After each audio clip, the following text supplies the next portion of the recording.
Allah berikan kepada kita. Ketika Allah tetapkan kita jadi jamaah tetap Masjid Al-Jihad, ini nikmat Allah Subhanahu wa Ta'ala. Karena nggak bisa dipungkiri, Pak, ada teman-teman kita yang pindah duluan, ya kan? Ada kan? Ada teman-teman kita yang masih hidup tapi nggak mau dia datang ke masjid. Dan ketika kita masih hati kita condong ke masjid, cinta dengan rumah Allah, ini nikmat. Ana dikabarkan kemarin ada yang cerita sama Ana, Ustaz, ada orang rumahnya depan masjid persis, nggak pernah ke masjid barang sekali. Bapak tahu apa yang terjadi? Ketika dia meninggal, satu masjid lagi pergi, Pak, keluar, Pak. Gembokan ini masjid nih,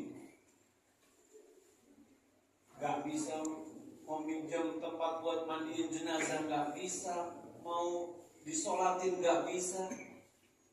Ini true story, ini bukan ngarang-ngarang. Dan ketika Allah jadikan kita orang yang sering datang ke masjid, alhamdulillah, karena ada orang yang seperti itu. Dan yang jadi pertanyaan, apakah kita sudah tua masih perlu belajar, ya? Dan pembahasan kita bukan belajar fisika, ya Pak, ya, bukan belajar biologi, belajar agama.